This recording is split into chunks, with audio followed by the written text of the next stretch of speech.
Bonjour et bienvenue au Tivou du lundi 16 mai 2022. Notre dévotionnel pour les jeunes, écrit par le pasteur Christ Oyakilome et offert par les vérités de l'Évangile. Le thème que nous avons ce matin est « Regarde vers les cieux ».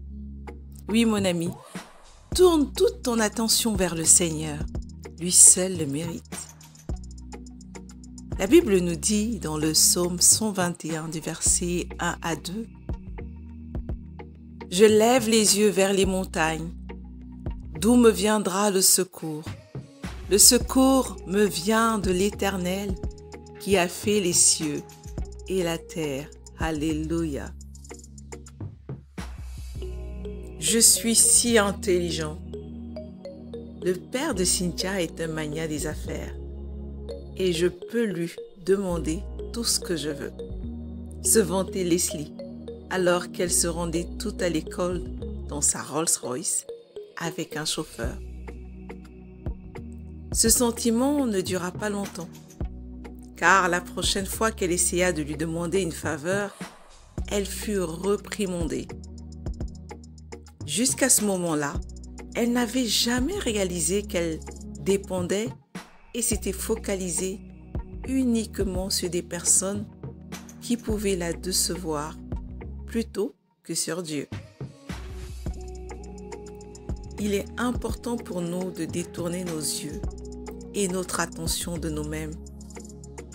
Qui nous sommes, ce que nous avons, là où nous sommes, ce que nous pouvons aller et faire, mais de laisser son regard focalisé vers le Seigneur. Vois-tu, cela me rappelle l'histoire d'Abraham dans le livre de Genèse 15. Dieu lui a dit « Ne crains point, je suis ton bouclier et ta récompense sera très grande. » Et dans le verset 5 à 6, il dit « Et après l'avoir conduit dehors, il dit, « Regarde vers le ciel et compte les étoiles, si tu peux les compter. » Et il lui dit, « Telle sera ta postérité. » Vois-tu mon ami, Abraham eut confiance en l'Éternel qui le lui imputa à justice. Peu de temps après, Isaac est né. Dieu a aidé Abraham à regarder dans la bonne direction et à fixer correctement son attention. Et en fin de compte, Abraham a détourné son regard de son âge avancé et des circonstances qu'il vivait. Mais il a focalisé son regard vers le ciel et il obtint Isaac.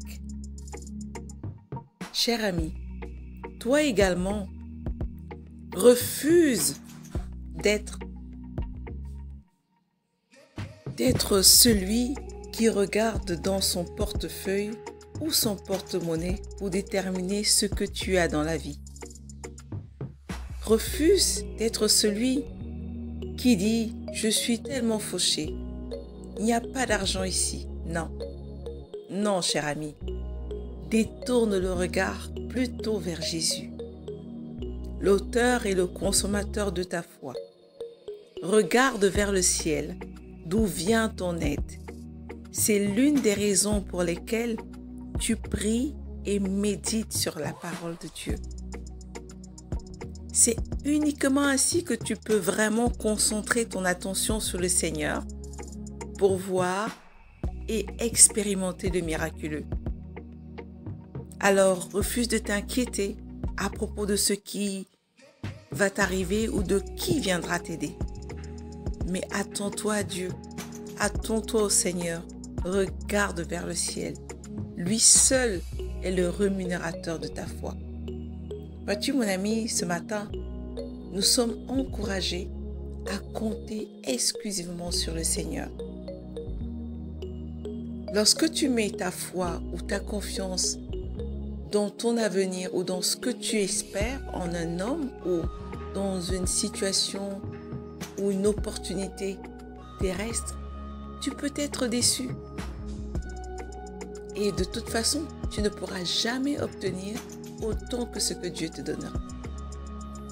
Mais ce que le Seigneur voudrait que nous fassions, c'est que nous nous attendions à lui constamment. Que lui seul reste celui en qui nous mettons notre espérance, notre foi, nos attentes. Pour quelques besoins que tu as, mon ami, pour quelques rêves que tu as cette saison, confie-le au Seigneur et attends-toi à lui seul. Ne compte pas sur un oncle ou sur une tante ou sur une personne très riche autour de toi. Mais sache que ton Père est capable de te donner tout ce que tu lui demandes. Comme Abraham, reste focalisé. Attends-toi à lui. Ne regarde pas à tes circonstances. Ne regarde pas à ta condition. Ne sois pas limité par ce que tes yeux voient. Mais lève les yeux vers le ciel avec les yeux de l'esprit. Je t'invite à aller beaucoup plus loin en méditant dans Ésaïe 26 au verset 3, dans Philippiens 4 du verset 6 à 7 et dans Hébreux 12 au verset 2. Mais avant, je t'invite à prier avec moi. Cher Père, je te remercie de m'avoir amené dans un lieu d'excellence, de succès, de victoire et d'abondance.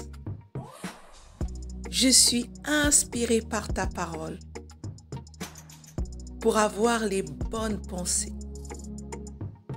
déclarer les bonnes paroles et recevoir les résultats de la parole dans ma vie, aujourd'hui et éternellement.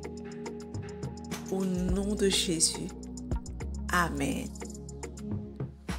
Cher ami, passe du temps à parler au Seigneur des choses qui te préoccupent. Expose-lui tes besoins, tes rêves, tes aspirations, tes désirs. Médite également sur le verset 12 au verset de Hébreux 1 à 2 et tu verras combien la parole de Dieu est puissante, vivante et efficace. À demain.